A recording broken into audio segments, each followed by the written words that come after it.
Hey, everybody. Welcome to the Masters Fantasy Show, brought to you by MastersFantasyFootballLeagues.com. My name is Jonathan, the commissioner here at Masters Fantasy Leagues. Today's episode, we're going to be taking a look at our most recent redraft league. Took place today at 2 p.m. Eastern Time. It was a bronze league, about $100 entry fee. If you take a look in the description down there, the very first link is going to be a link to the draft report. So if you guys want to hop in there, follow along, do a little bit of homework for your upcoming redraft leagues that you guys have. I'm currently doing the exact same thing. I've hand selected a few of my favorite values that I'm seeing, and not just in today's draft. Pretty much been seeing these pretty consistent across the board every night. And real quick before I jump into it, a couple other links down there at the bottom. The first link is going to be a link to all of our upcoming redraft leagues. Definitely take a look at that. Yeah, we got from tins to titaniums. We're going to be running drafts from morning to night all the way up to the NFL kickoff. After you've taken a look at that list, click on the home page. If you're not a Masters customer, top right-hand corner, hit the login and sign up. Come be a part of the Masters family. Would love to have you. And also the third link down there is an email to Masters. If you have any questions, any concerns, just want to shoot us an email or maybe tell my bosses how good of a job I'm doing. That'd be great too. And one last thing I wanted to add, MastersFantasyFootballLeagues.com, home to over 700 dynasty leagues, 15 years in business. We've never folded a single dynasty league. The premier destination for dynasty football. Come build your dynasty league with us. Let's jump into this, though. The first guy on my list is actually going to be an entire team. All three of these guys, I really love their redraft value currently. Coming into today's show, I was trying to figure out which one I was going to choose. And then I was like, you know what? I'm just going to do all three because I think the value is extreme with all three. First one's going to be Mark Andrews, tight end of the Baltimore Ravens. In this draft, as you can see, he went at the 3.5. Pretty consistent. I've seen him going late second, early third, in just about every draft that we've done. For all the same reasons that we've been drafting Travis Kelce the last couple of years in the first round. All the reasons that I love Mark Andrews. Actually passed him as the number one tight end last year. Not sure if that's going to happen again this year. Definitely think a top two finish is definitely in line for Mark Andrews. It gives you a huge advantage, a huge positional advantage over your opponents. That's the case with him once again this year. Hollywood Brown's out of town. I expect even more targets for Mark Andrews, the clear number one in this offense. And you're definitely going to benefit from drafting him there. Even though it's tough to take a tight end early, you will not regret this at the end of the season.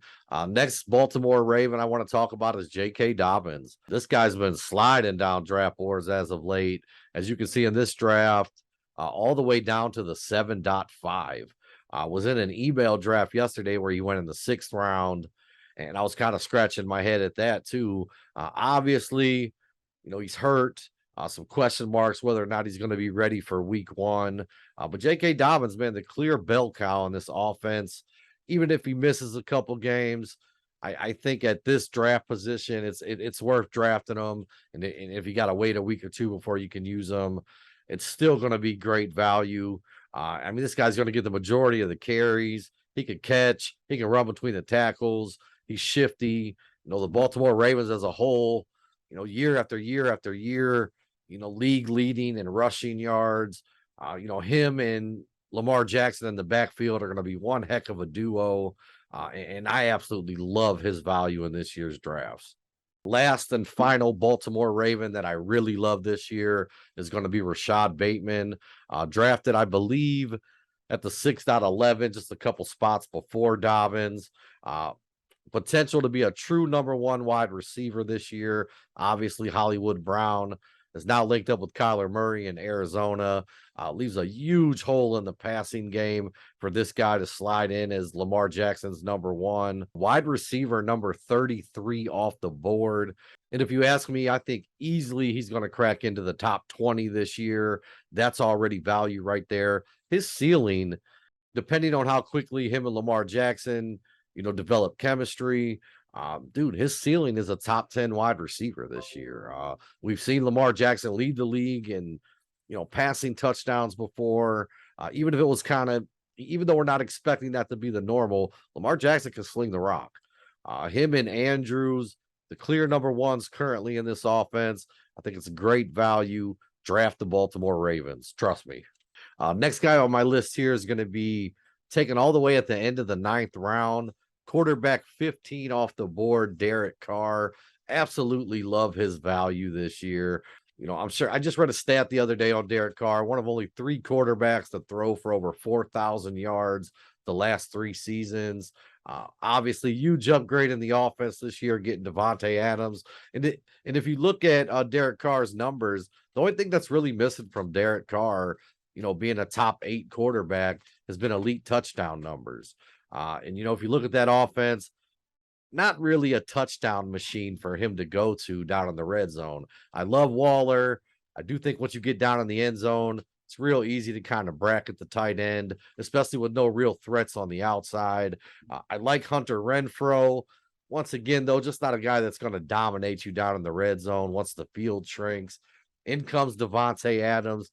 Everything changes, man. Not only are you not going to be able to give all that attention to Waller, pretty much going to have to double Devontae in the red zone. Even if you do, he has the ability to beat you.